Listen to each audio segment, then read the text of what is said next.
Ladies and gentlemen, welcome to the Thirsty Thursday edition of the Field of 68 After Dark. My name is Rob Dauster. I have with me North Carolina legend John Henson. I have with me Wake Forest legend Randolph Childress. We have plenty to talk about in the world of college basketball. We thought it was going to be a boring night. Then Michigan went out and lost to Central Michigan. Then Iowa went out and got blown out at Nebraska.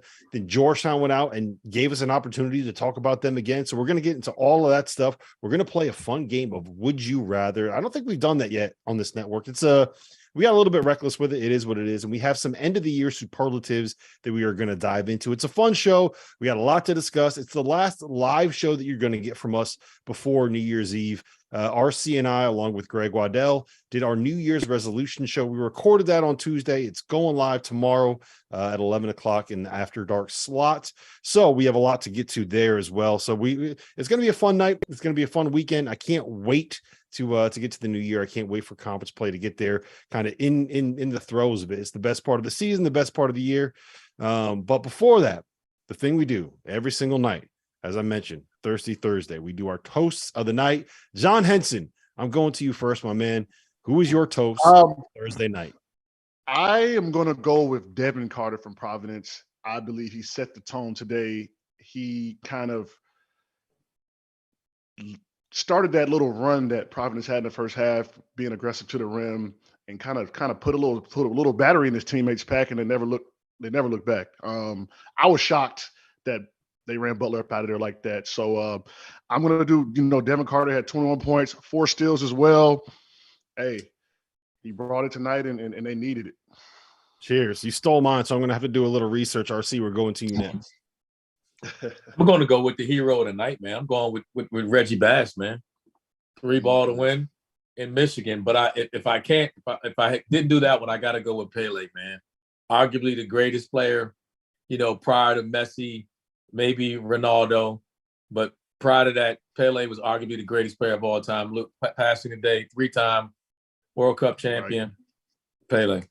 Pele is the greatest. I mean, his numbers, numbers are crazy, but most people wouldn't know that. And with Messi on that run, the last World Cup championship was just as good as any game you'll ever watch in any sport. People made the recency bias and all that, but he, I wouldn't get into an argument if someone said it. He was the first. He was a global superstar before. Oh my God! Like global superstars. That's a totally different conversation. That's when we start the world. What was it? The field of the World Cup or something like that. Yeah, we got to come up with a better name for our soccer podcast network when we have one. But yeah, that's a good call on. That's a good call on Pele. I'm going to go. I'm going to go with Emoja Gibson. I'm going to keep it in the Big East. From DePaul, 29 points, 4 boards, 5 assists. I think he had 4 steals as well. DePaul goes into Washington, D.C. They beat up on Georgetown. They get a win. So congratulations to you, DePaul. It's not that often that you guys are getting Big East wins, but if you can get a road win and you can do it against a program with the history of Georgetown, then you got to celebrate that when you can get it. Yeah, history is the key word when it comes to Georgetown. We're going to get to that in a little bit. But you mentioned it, RC. Reggie Bass, star of the night. Central Michigan hit the game winner to beat up on Michigan in Ann Arbor is that the Chrysler Arena, whatever it's called. But we'll get to Reggie in a second. He's going to join us live. I want to talk about Michigan first.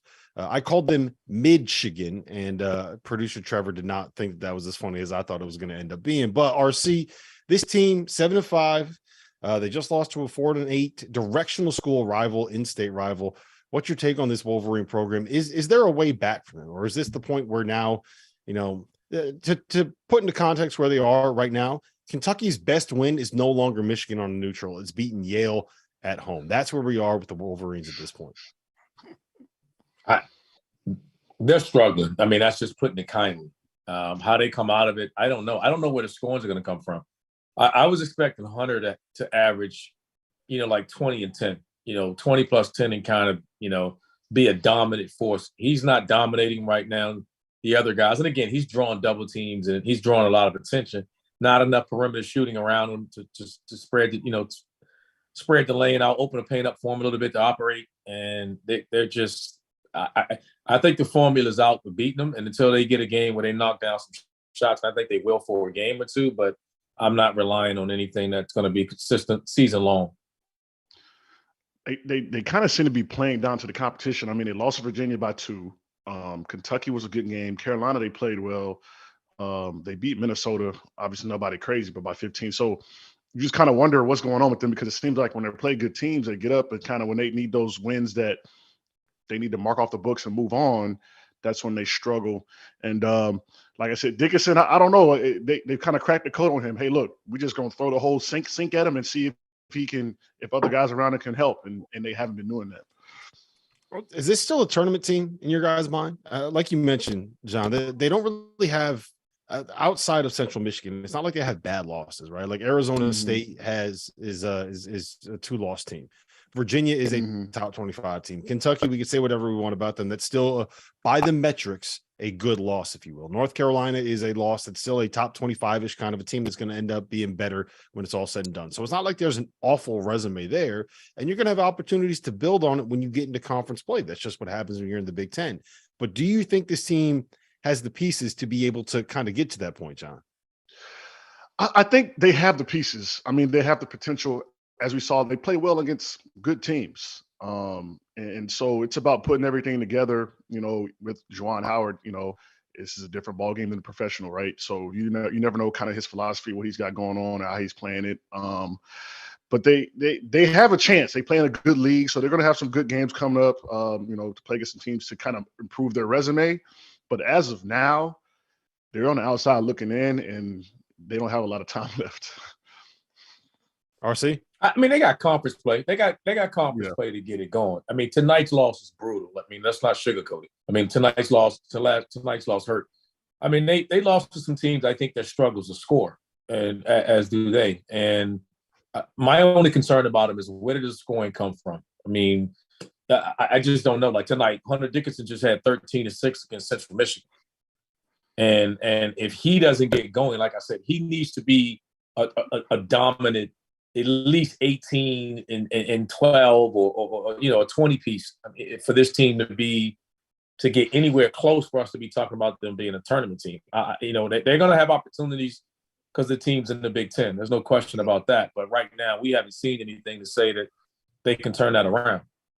Yeah, it's worrying to me when you have a team that it feels like they have pieces around him, right? Like Jet Howard's a guy that is getting NBA attention already. He's 6'8". He shoots it. I think he's shooting over 40% still from beyond the arc. It's not like Kobe Buffkin hasn't done some things in recent games. Terrence Williams is more of a glue guy in my mind than a go-to guy, but he kind of fits that like that small ball 4-ish versatile kind of role that you want when you have a guy like Hunter Dickinson. They have 4 dudes that they can put around him, and in theory they should be able to make shots, but it's not coming off. And I don't know, part of me thinks that tonight's performance had a lot to do with like students not being on campus, first game back from break.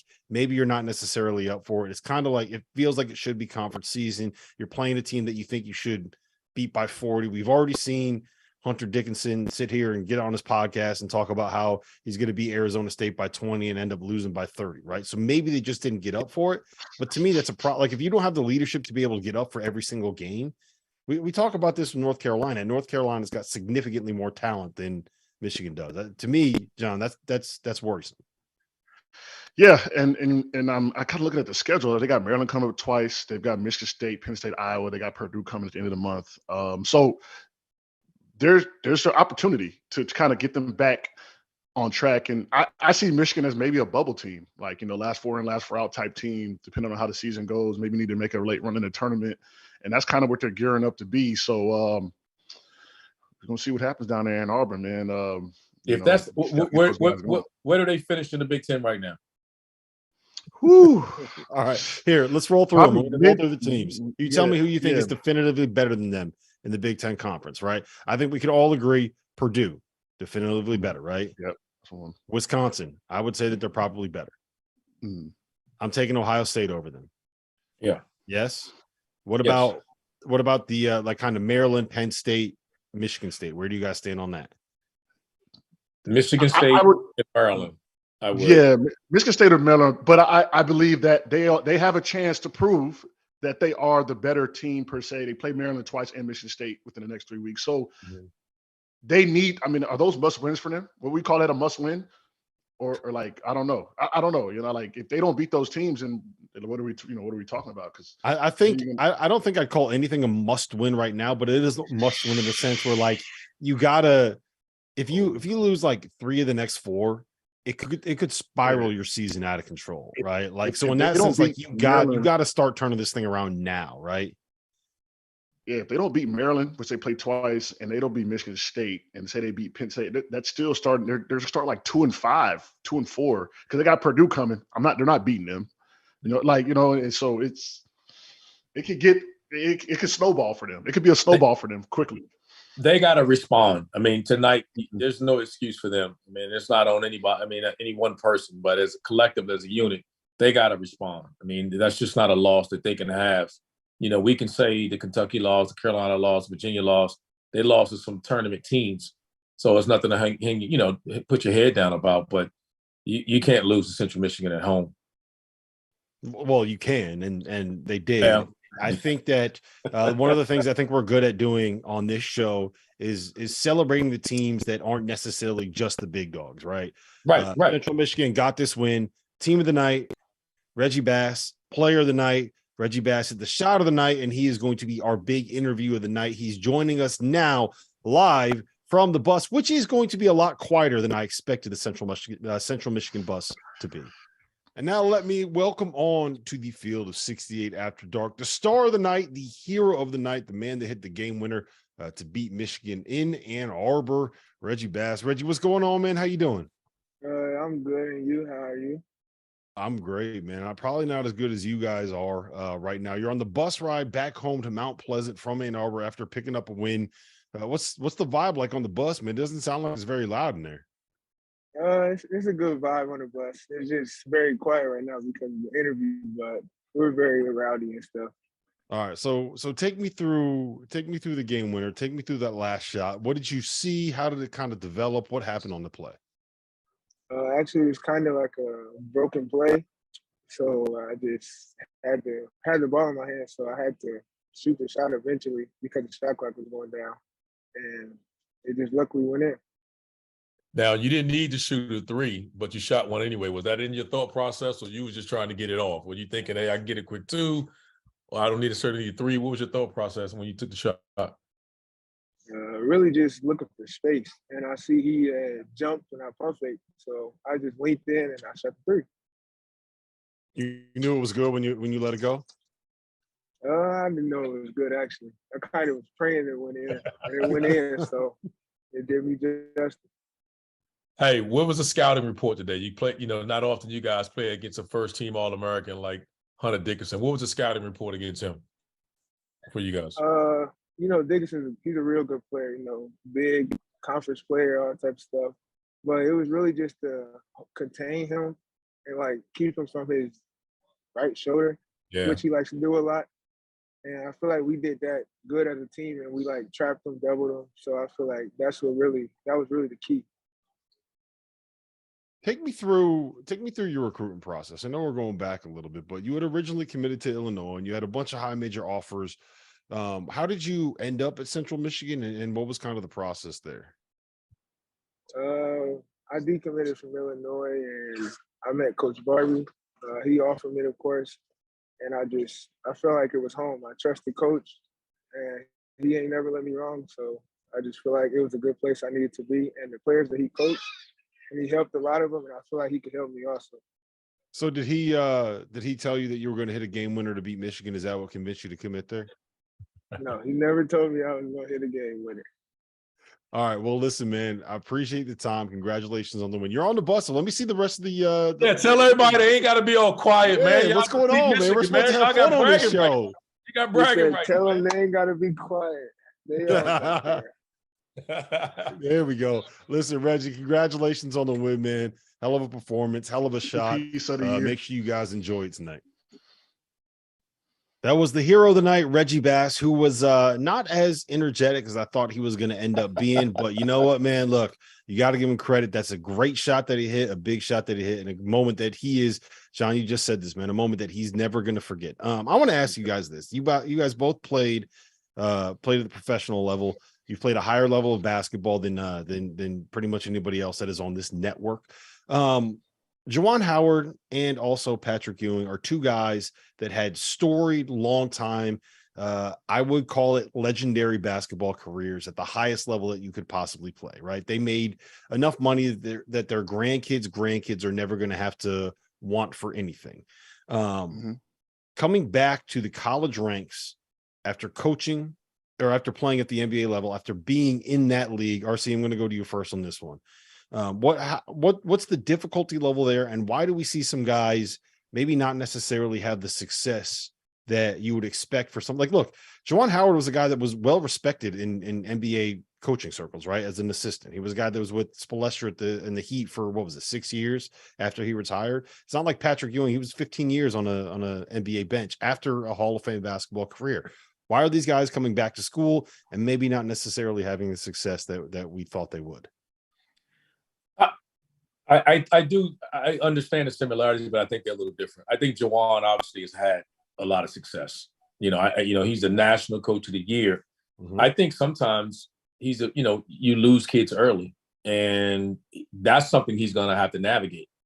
Of having an experienced team now, I recruit kids, they leave early. Like, how do I navigate that? The portal's new to him. I think he's getting all this at one time with not, having that NBA background.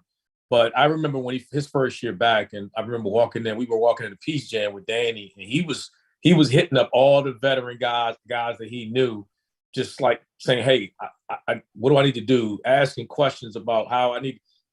He's not the typical guy that, the typical stereotypical situation of guys will say, "Man, NBA guys don't want to grind." I don't. That's not Juwan. I can definitely vouch and say that he's going to grind and work his ass off. You can tell by some of the stuff that people may like or not, he's still super competitive. Now, I can't say that about a ton of NBA guys. Not every guy. Some guys come back and they look like they're coaching in flip-flops. They just living a life.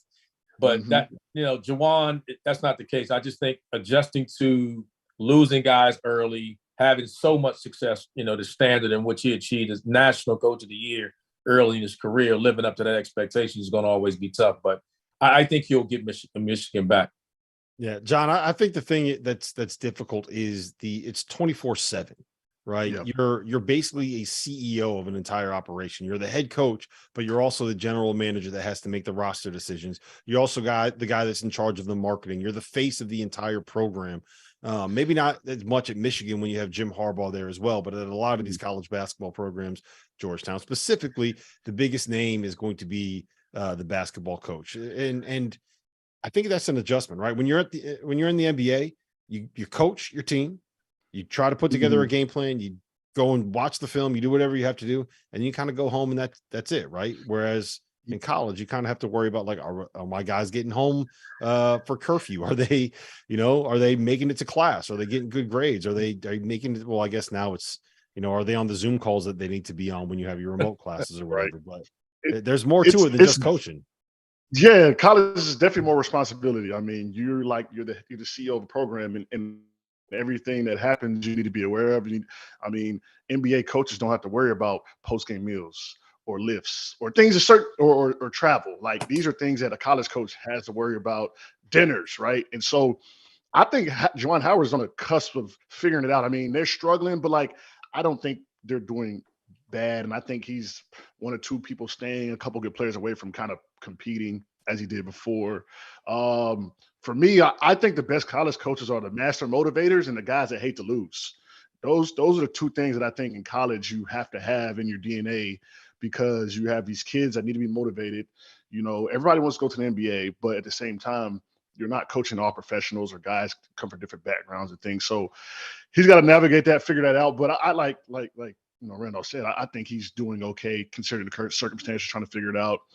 Now, Patrick Ewing, on the other hand, he's got handed a tougher situation per se, but Georgetown is still a program that should be able to be recruit and have good players. Because when I was in school, Georgetown wasn't a great, perennial top 15 team, but it was somebody when they walk into the gym, you couldn't play around with. So I think that's all they want Georgetown to be. I don't think they're asking Patrick Ewing to make them a top 5 perennial powerhouse. Man, you better stop that. No, I'm not going to. You stop. No, I just don't. Enough of that. I don't No, think I don't they're- I don't hey, think I don't think that I don't think that's what they asked. stop I it. mean, That's that's what they Georgetown, want, man. Are you crazy? but so if Georgetown is a meddling top 15 top 15, top 25 team, and they make a tournament every year, make it maybe go around or two, will he ever get fired? Will he ever get fired? I don't Two think so. things. First of all, I got two things to pick with you about. Yeah. First thing is UNC guys going to class. Let's not even talk about that. Why do you bring that up? Like, you didn't go to class. So why are we talking about that? That's the first bone I got to pick with you first. And we're going to let that go. We're going to move on past that. Okay. The second thing is Georgetown. Listen. I know. Trust me. Me. The facility is an issue. We talked about that. Yep. But you tell me, rank the Big East jobs that you want to have, that you feel like recruiting base and everything you can do. Where is Georgetown ranked? I mean, top 3 probably. For me and you, yeah, top. But this is these kids has got TikTok. Even now, though, they don't know about the Lonzo Moore, Allen Iverson, John Thompson days. Like, they don't know about none of that. I'm not arguing that. I'm not even arguing from a historic standpoint. Just everything that it provides for opportunity-wise right now. Well, for one, the facility shared, like their facility and locker room shared with the Wizards. That's kind of weird to me. You know what I'm saying? I don't know if that's the best situation from a recruiting standpoint, because they can't even have access to their locker room on certain days and access to certain things when the Wizards are playing, which I think it kind of sucks a little bit for them as a program, because when I was in school, we had 24-hour access to everything. So I think that's a big deal to some people. And, Pat's got to go recruit. And like I said, I don't know. I don't know what he's been doing or if he's been on the road. I haven't really been around the recruiting angle like that, but like, you got to go get some young Thundercats on that staff and go get some guys. And Georgetown got money too, man. Like, they got alums with money. So it's interesting that he's struggling to bring in talent, because in college, if you bring in talent, you got a chance, in my opinion. You know what I mean? Coach Williams always said, I'm not the best coach, I get the best players. I wholeheartedly agree that's a successful formula in college basketball. Let me ask you guys this. RC, we don't need to go down the angle of like the facilities and everything. We've had that argument. No, we've already done it. For the people that don't know, Georgetown's plays at I don't know, is it called the Verizon Center now? Whatever it's called. The downtown DC. Yep.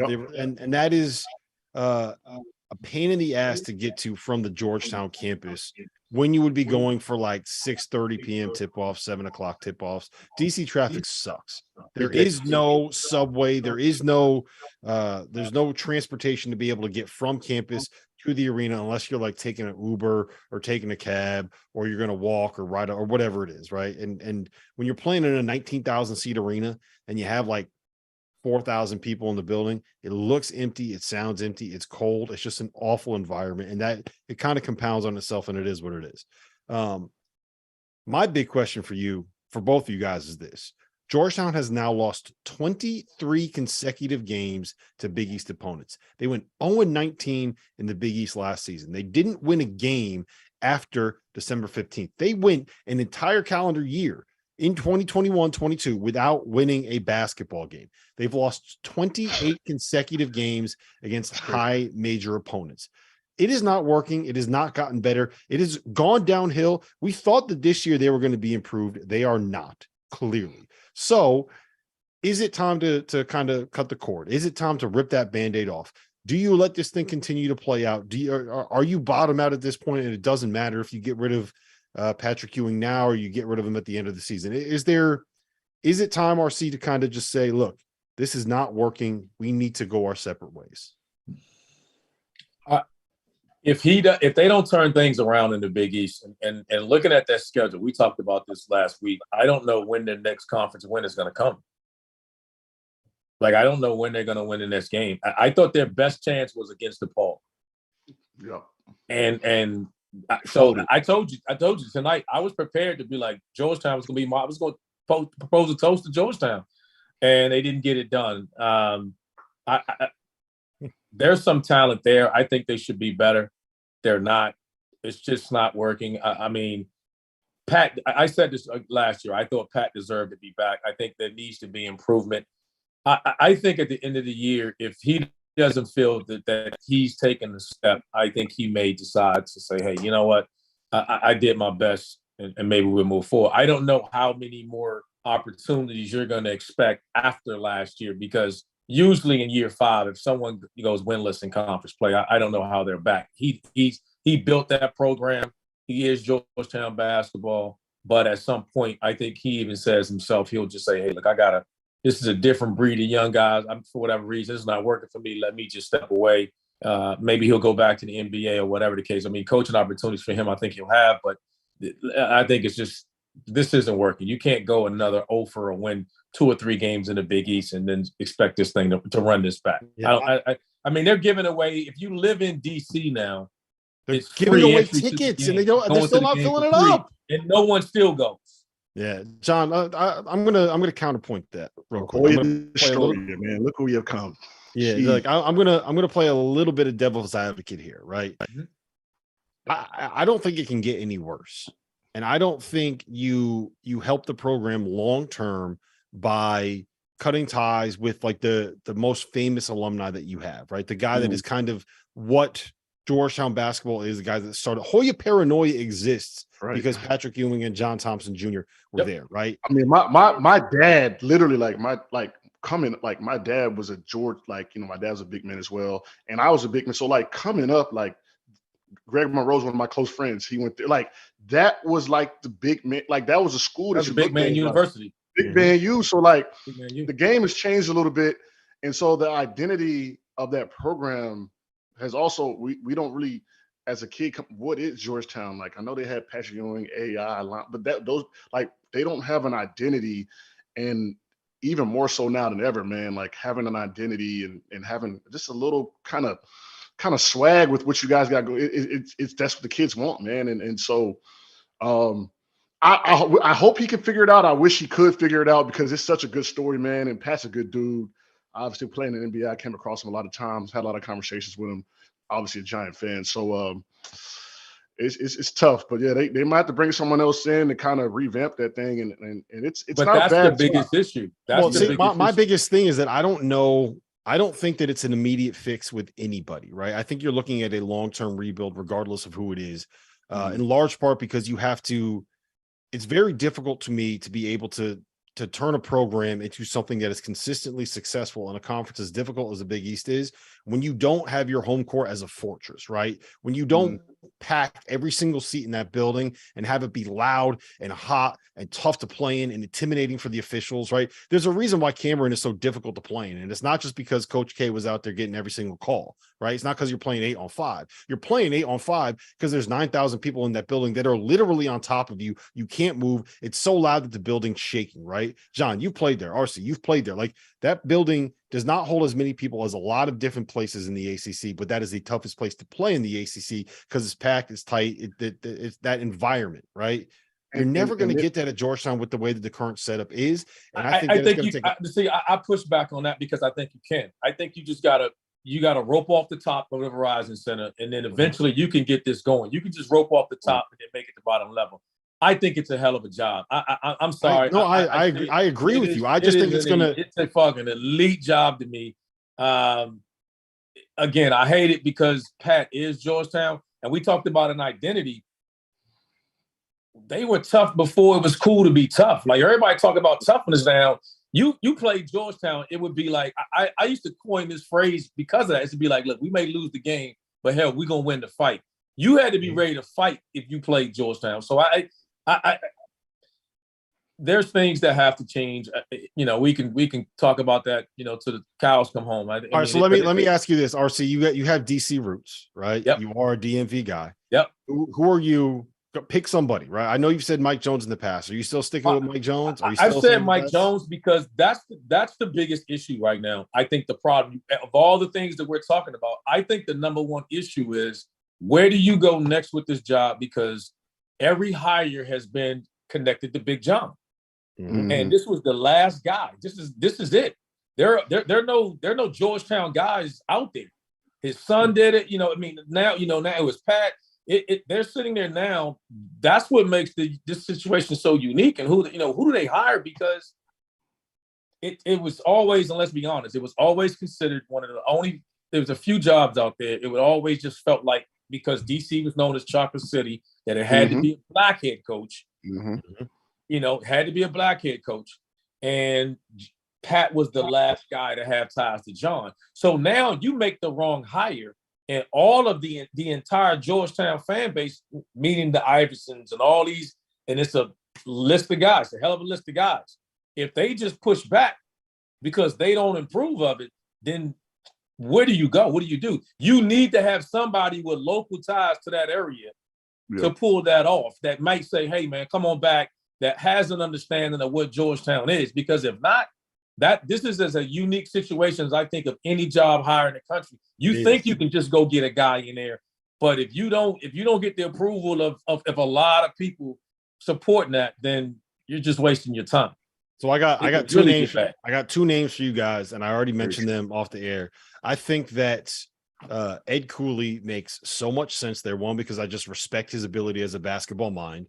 Two, because I think that he's the kind of guy, he may not be in the Georgetown family, but nobody dislikes Ed Cooley. And I think that he'd be able to kind of mend those bridges as quickly as anybody that you can have. I don't know if he'd take it. I honestly kind of think that he probably would not if offered that versus Providence and what he has right now. But I think that that's somebody you have to go after if you are Georgetown, and at least pick up the phone and make the call, right? The other name, I don't know if they would ever hire him, but if you put Rick Pitino in there and give Rick Pitino 3 years, 4 years, I think he gets that thing going. I mean, you're going to laugh. There's no way that ever happens, but just imagine Pitino there. Rick is going to get it going wherever he goes. I mean, to be honest, if you give him the power of a Georgetown, because I think on top of the coaching aspect, I think Cooley and Rick Pitino's brand of basketball kind of fits in to what that Georgetown identity of what we think of Georgetown, the tough brand of basketball, so I like that, thought process, but it is a super unique situation, a super fragile situation. I think, but I said to you before, I think the reason why they're having some concerns, or there's a lot of, think about it. Usually there's rumors. You're hearing so many rumors. We ain't hearing nobody's name attached to this because it's this job. Usually you hear people saying, now we know there's a lot of people that would want this job, right? But you're not hearing as many people attached to it.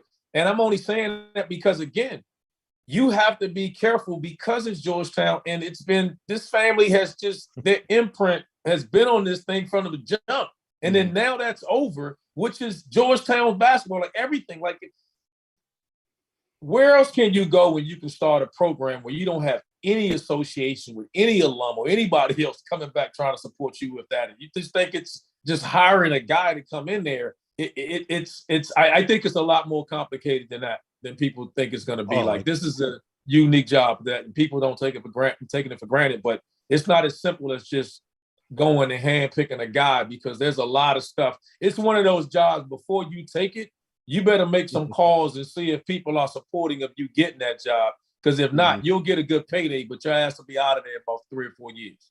Yeah. It's going to be interesting to see how that ends up. I'll wrap it up with this.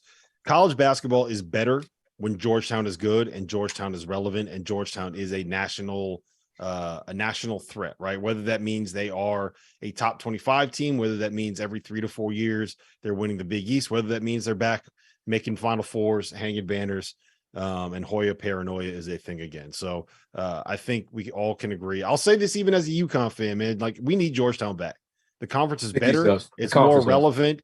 It'll get a bigger TV deal if Georgetown is a thing. Out of all the programs in that league, I think that Georgetown is the one that you can kind of say has national brand recognition more than anybody else, probably even more than UConn, just because of, everybody's dad knows exactly who Georgetown 100%. Is, knows exactly what that brand is, knows exactly what do you call the shorts that they had, the gray ones with the designs on the side? Back in the day, you used to see random cats all over the country with Georgetown hoodies and Georgetown gear, so it's definitely a strong brand, man. It just needs, needs a little push. So they'll figure it out. And it's a unique job too, because it's to be in that conference and to be as big of a brand as it is.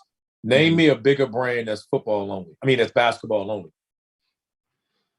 But the only one I could think of is probably UConn, and I don't even know if UConn is at the same kind of a level, right? You used to see Georgetown gear on the Cosby Show, Fresh Prince of Bel-Air, it's a big deal. You know what I'm saying? So it's a lot. It's a big burden, but I think if someone gets in there and does the right thing, it could be great for the game, for college as well, man. So the old school Georgetown shorts, the one from like the mid-90s, are still those are the best ones, man. I know everybody listening right now knows exactly what I'm talking about, and that's what we are talking about here. All right, I'm going to blow past all the other top 25 teams that were in action because it's just, what do we have to say about Purdue, Maryland, and Illinois that we haven't said yet, right? Real quick, Providence, they went into Butler. They beat him by 20. We mentioned Ed Cooley earlier.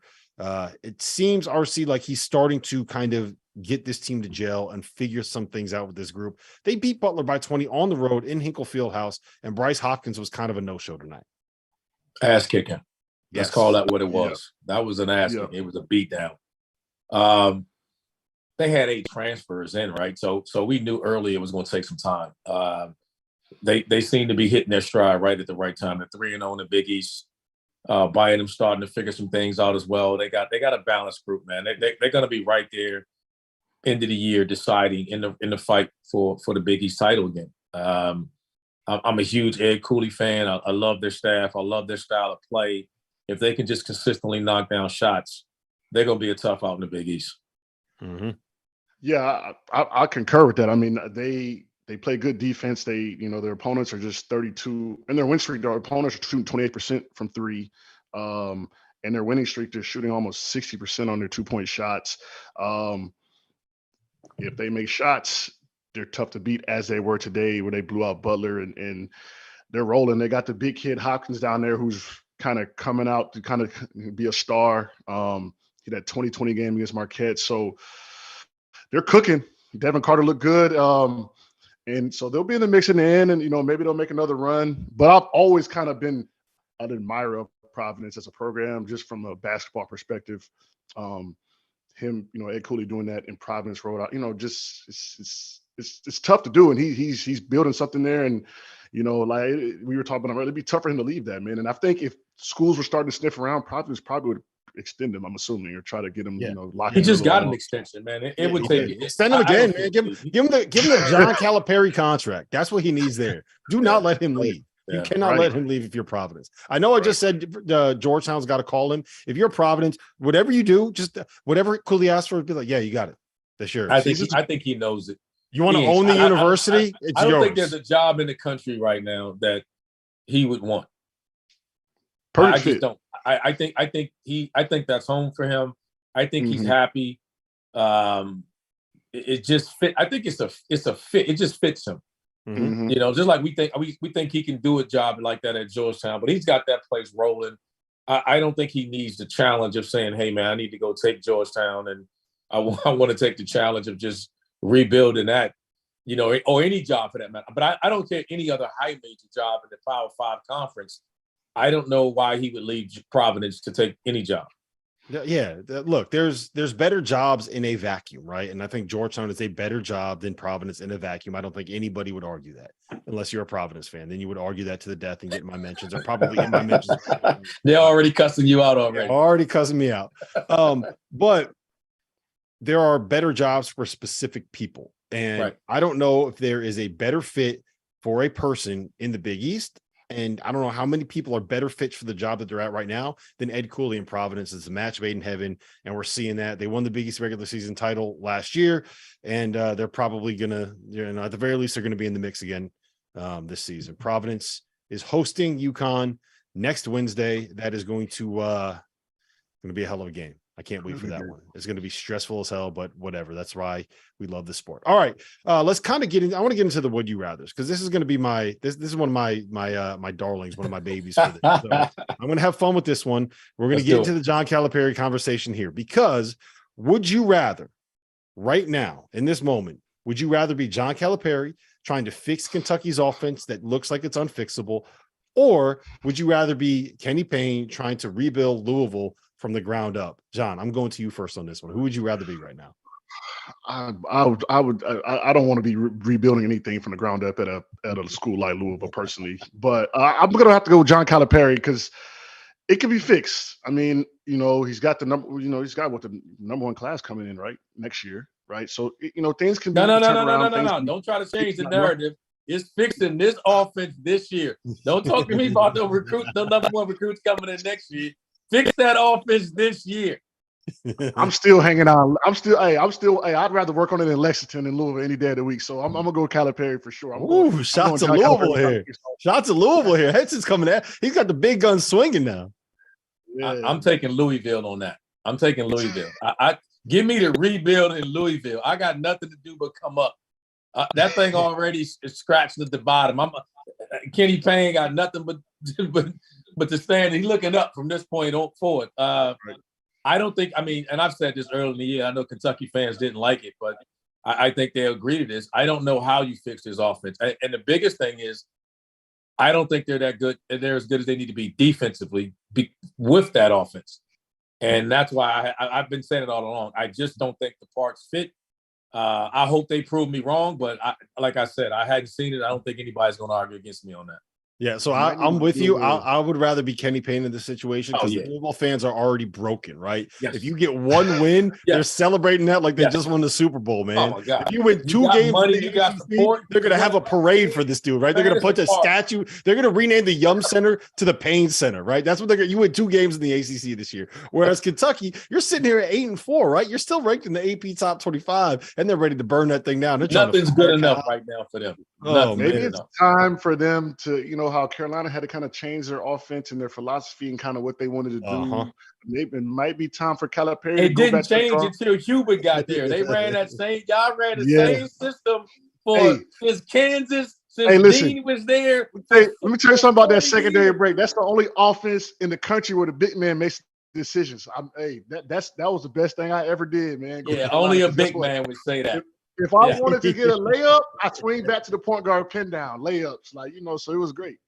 Yeah, there you go. All right. Box.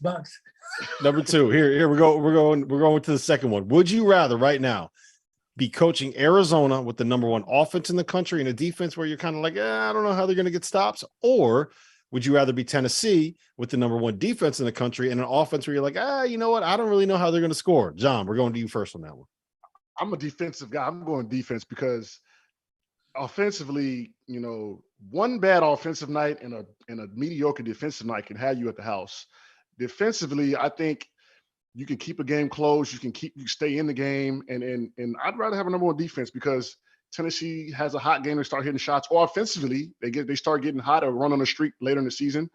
They're going to be tough to beat. Arizona, they're going to try to outscore you, and historically, teams that try to outscore you, I don't know. It could get shaky. So, and Arizona, give me number 1 offense, and the number 1 defense works, John, until you come across some pros. And when you got some pros, that shit works well. So when you spitting out first round draft picks like Arizona is right now, I think it's on the serious side, I got a lot of respect for Tennessee and how they play, but I like this Arizona team and I like this style of play. I think as they improve and get some guys back, they lost a lot last year, probably unexpectedly. So as they get to a point where they recruit to that and expect those losses or some guys stay, then look out. We could be lking at something special happening there. Yeah, hey, did you see how we flipped that, Henson? Did you see how we went from we're going to have fun, we're joking around, we're laughing to in all seriousness, let me just make a point right here.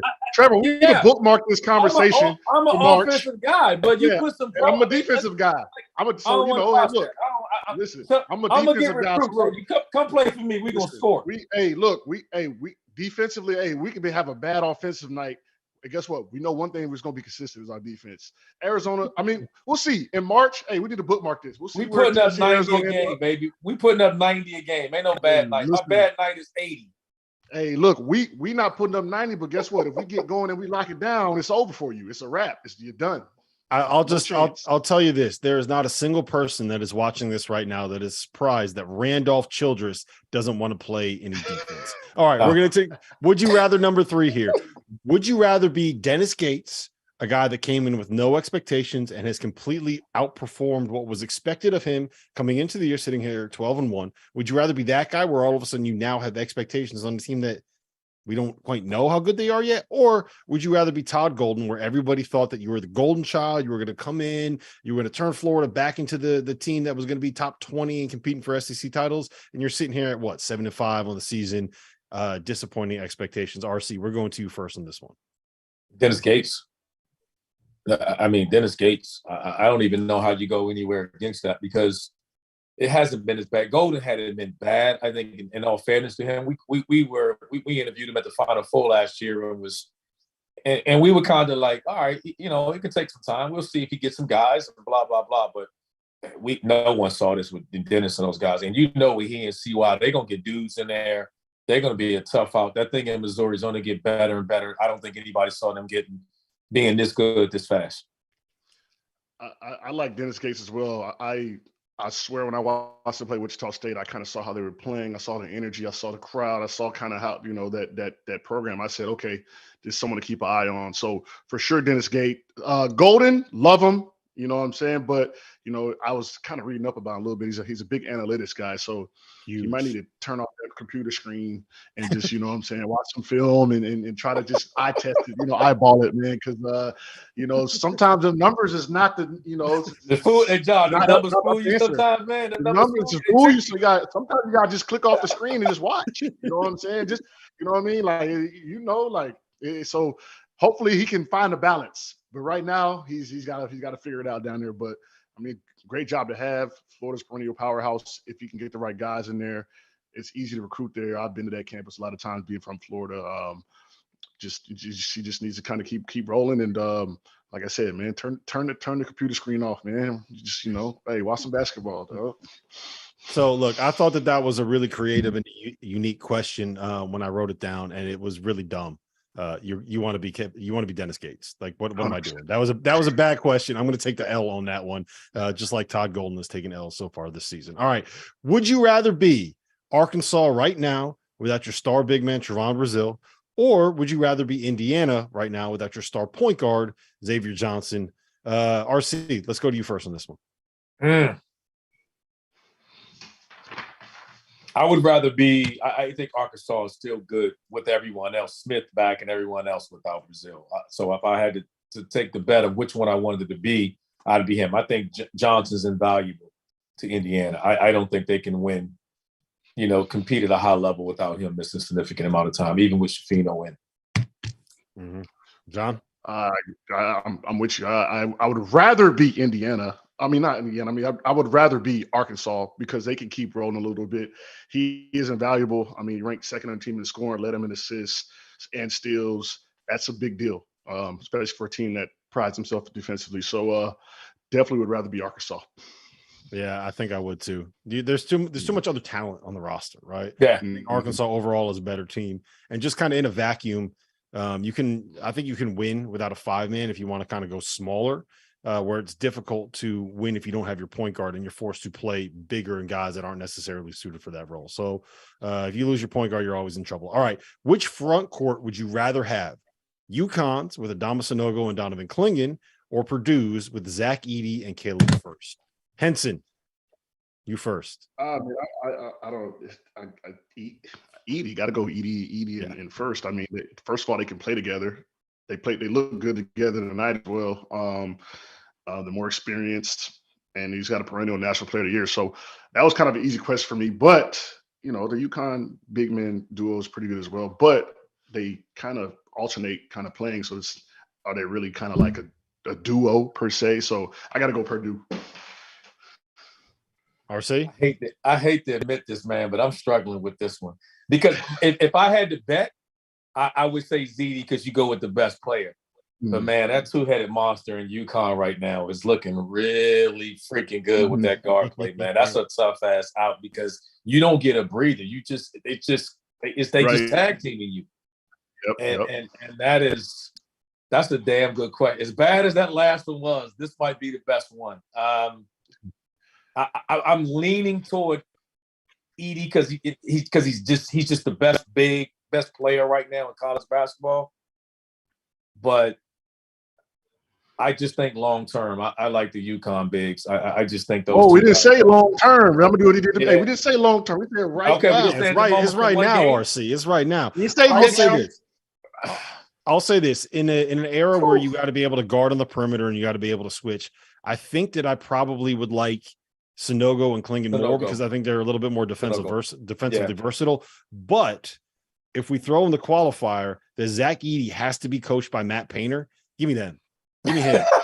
Give me whichever 7'5" dude that wherever Matt Painter finds him, give me that guy, Matt Painter. Yeah. Like I don't know how he does it, but he just finds a way to turn these guys into Shaq, because that's essentially what Zach Edey is right now. We should call him Shaq Edey from now on. Greg, tell Greg Waddell to put that on a t-shirt. Yeah. Shaq Edey. Yeah.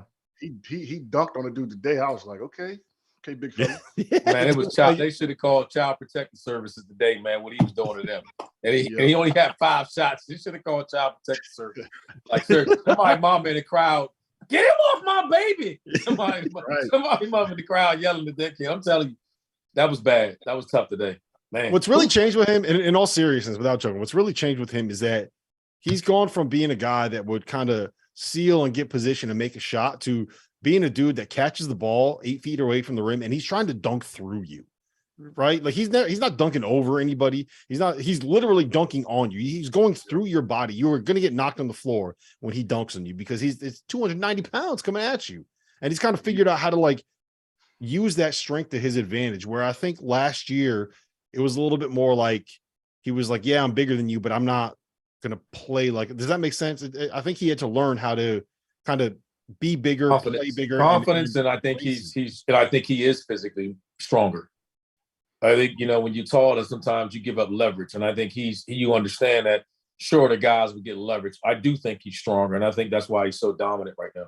Mm-hmm. Yeah, he's figuring it out. I mean, you could tell game by game. I mean, even today when he dunked on the dude, you could kind of tell he was kind of go try to just punch this. Oh, okay, well, all right. You know what I'm saying? Like you could tell he's starting to kind of get it together, figure it out, kind of his physical limit, what he can and can't do, and push himself. So it's gonna be exciting to see him down the stretch.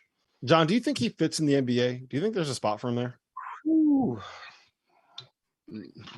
I really don't know, man. I out looking at the game now, I don't know.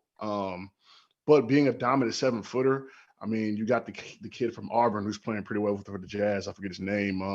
Walker Kessler. So, but he's more of a shot blocking, rim running, finishing type big. I don't know, man. Can he beat Boban? Can he kind of like just find a place where maybe he doesn't play more than 10 minutes a game? Maybe it's like a matchup specific kind of a thing. Boban is nice. Like, yeah, he got the dimes, he got the touch. Like, he's nice. He's just a little too big. But I mean, Boban's carved out a good career. Played 9 or 10 years in the NBA. Maybe. I think my question would be for him is, does he have a skill set that we don't know of? Like, how's his passing ability? Mm-hmm. Could he develop and be what range could he have shooting from the perimeter, like consistently, or could he develop into that would be ultimately the decision to see, because I don't think athletically he's going to be in drop coverage. He's not getting out there only ball screens or doing anything like that. But catching and passing, like, does he have another skill that can he develop another skill that we just hadn't seen yet would be the biggest question about his fit in the NBA. Yeah. I mean, even if he makes it, it's going to be as a very specific kind of role and very specific kind of matchups. If he ends up playing there, but I want to see it happen. I'm rooting for him. I'm pulling for the kid. All right. RC, this is a tough one, man. And you know what, for both of you guys, this is a tough one because I think I'm going to be on the opposite side of this conversation, but Henson, we're going to you first. Which ACC backcourt would you rather have?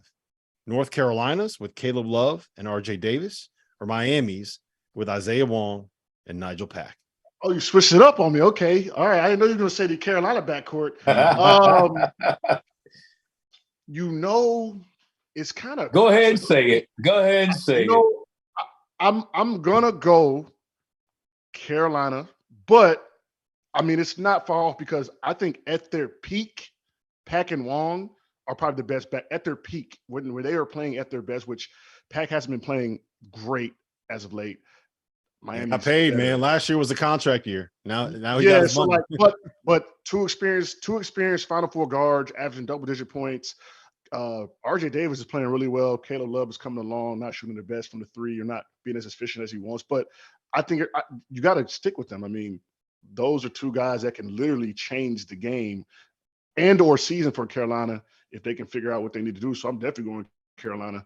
Hey, that was a pro answer, right? You see how he kind of navigated that, RC? He's like, I think these guys are great. But how can you go against the dudes that played in the national title game? Like, come on, man. They were up 16 and a half. Like, they were 20 minutes away from a national championship. I got to go with them. We talking about right now, though, and they're not playing as well as they were a year ago. They're on the uptick. Here it comes. Right? They are on the uptick. Here it comes. They're on the uptick. These four players, just like we did with Zach Edey and the bigs, who's the best of these four? Isaiah Wong. I'm going to go Wong. He's ACC Player of the Year right now. Wong. If the Player of the Year for the conference came out right now, it's Wong. Isaiah Wong be Player of the Year. I think the other three are struggling. I do think I'm a huge R.J. Davis fan. I've been on his bandwagon all year long. I mean, even last year. I think I agree. They're starting to figure it out. If Pac gives us anything close to what he does in the past, this is good. I can even argue the NC State backcourt belongs right there as well, but that's a whole nother conversation. With Taquavian Smith and Jockell Joyner, you got to put them right there in this. So Smith is I put it this way: if you added NC State and Taquavian Smith and Jockell Joyner in this conversation, I would just say y'all pick whatever y'all want, whichever one left over, I'm cool with it. Like, that's literally how I respond to the question. But if I had to say right now, I'd go with Miami slightly, even with but I think Carolina's backcourt will get better. But Miami right now is, if Pac gets anywhere close to what he shot the ball a year ago, then good luck guarding them. So I'm gonna say Miami, right? I'm gonna say Miami. Right. And then I'm going to take this clip and I'm going to send it to Caleb Love. I'm going to let Caleb Love see it, make sure it's in his mentions, make sure it gets on his IG, whatever it is. Make sure he's going to be pissed now. Because the real answer is I'm taking Caleb Love. We just got to get him pissed off. He's not pissed off. Get 30. He hasn't been reading enough. He hasn't been reading his IG comments enough yet. We got to get him to that point where you got angry Caleb Love. Where you got second half against Duke in the Final Four in New Orleans, going for 27 points and a half. We need that Caleb Love. Rob, you heard me say that about that team all year long. They don't play well with the pats on the back, but when you dog them and start talking about it, cats respond, and they're starting to figure it out. Let's see if they can keep it up. Mm-hmm. Yeah. All right. That's a perfect transition because I wanted to ask you guys this. Let's kind of wrap it up. Let's do a big picture. We got the end of the year. This is going to be the last live after dark that we're doing at 11 p.m. until it is 2023, which is wild to say. I can't believe it's already 2023. It feels like just yesterday that we had everything shut down. And so let's start with this. I want to know, what was your most memorable moment in the college basketball world in the 2022 calendar year? Henson, I'm going to you first on this one. And if you don't say what I think you're going to say, I'm going to be so disappointed. You know what I'm saying? Sent Coach K packing. Listen, sent Coach K packing. Listen, last game in Cameron, I don't know if you saw the Paolo Banchero podcast. Mm-hmm. They were under a tremendous amount of pressure to win that game for him, and they lost. That made me feel even better. And then in the Final Four, to send them home, that was, I mean, they're going to talk about that forever. Please believe Coach K still probably gets. I probably couldn't come to Coach K and have a discussion, a nice discussion about that game. I was actually with Chris Duhon last night. He's in town.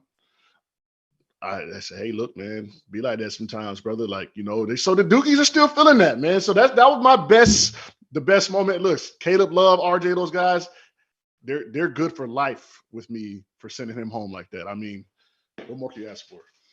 RC, what do you got? I got to piggyback off that, and Rob, you'll appreciate this. I would have to add Shaman being with us at the Final Four as part of that moment. Like, I don't think it gets any better than that. If people could go back and watch that, him hanging out with us down in New Orleans, I would say the same situation. I mean, that place was unreal. Hey, Henson, he actually said, I don't care about no damn national championship. We just sent Coach K home. Yes. We ended the rivalry. Yes. We're done. It's over. When they lost, I swear, they're like, so what are you doing for the game on Monday? I'm like, What game? Oh, championship. Oh, I guess I'll go to the Barstool. I don't know. We play Monday. Yeah. I guess, whatever. Because listen, if you caught me during that Final Four Duke game, I was running around my house like a madman, yelling, screaming on the floor. Just like it was just one of those moments for Carolina guys, like bragging rights forever, right? And so Yeah. They're going to have a chance to get their lick back this year. And I'm 100% sure that they're going to be motivated. So Carolina better be ready for them, because I think that loss still reverberates through those hallways. And if I know anything about those Dukies, like, they're going to be fired up for that, man. Because Coach K, I don't know where Coach K is at right now, but, he definitely still ain't watching those games, man. He still might be upset at them boys. Mm-hmm. So my most memorable moment was it wasn't an actual game that was played. It was the suddenness with which Jay Wright announced that he was retiring, right? Like that kind of came out of nowhere. I remember it was, I want to say it was April 19th, but I was in my neighbor's backyard with my son and his best friend. And we're just sitting there like throwing a baseball or something like that. It was a spring. It was a warm day. And I got a call from Fanta. He was like, "Hey man, have you heard anything about like Jay Wright? I heard something about Jay Wright." And I was like, come on, man. Jay Wright right now retiring? And I was like, there's no way this is happening. And then like literally 20 minutes later, I think it was Shams that broke the news. And he's like, Jay Wright's retired. I was like, what? Jay Wright? It's the only thing I could tell you where I got that piece of news in 2022. I could tell you exactly where I was and exactly what I was doing. Jay Wright retiring. All right. The best game that you saw in 2022 off the top of your head. It can't be anything North Carolina and Duke related, Henson. We gotta get something. I'm just gonna go back not long ago. The double overtime game, Providence Marquette. That was a dope game for me to watch. It was a great game. There's obviously other games that were in the others, last season and stuff, but just keeping it kind of fairly recent. I thought that was a big time game, a big time confidence boost for Providence, because Marquette is a really good team. And there's some gaudy stats put up. I think Bryce Hopkins had 29 and 24. A couple kids 29 on and Marquette. 23. Yeah, 23. A couple kids on Marquette had 29, 20. So that was a good game, fun game to watch. And before the game, people were thinking Marquette was kind of going to, put it on them a little bit. So that was a fun game to watch. RC? That's a tough one for me. I'm thinking about some of I'm thinking about some of the high game, the games that we had earlier. I don't know what my computer's cutting off over here. I don't know what that was. My other computer cut off. But I don't know. I'm struggling with that. I don't know if I could say the best game that I've seen. I'll tell you mine. Mine is a cop out. But it's the national title game, right? You got a team with a 15-point halftime lead. Biggest comeback ever in the second half of an NCAA tournament national title game. And then at the end of the game, you have Bill Self with 5 level 1 violations hanging over his head, getting the trophy from Mark Emmert, who says the University of Kansas City as he gives him the trophy. Like, how can you can't top that. You can't. Oh no, he said the Kansas City. But you just told us we couldn't say anything with Carolina as well. Kansas City Jayhawks. Yeah, because I wanted it, man. Oh, that's why I got you. Yeah, that's why I was taking it. I was claiming it. I was taking my claim to it. But because I thought the Alabama Carolina game, the 4 overtime game, was just a roller coaster ride. Just watching that, thinking like I thought that was the worst game I've ever seen in my entire life, man. I was sitting here the whole time. It was so crazy. It was just like a hot potato. Like, who wants it? I don't want it. You take it. You take it.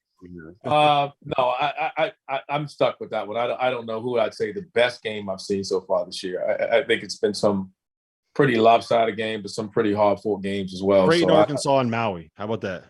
That's the one that stands out. That was good. The Creighton game early was good. That was good. The Texas game in the Garden was good too. Yeah, that was good.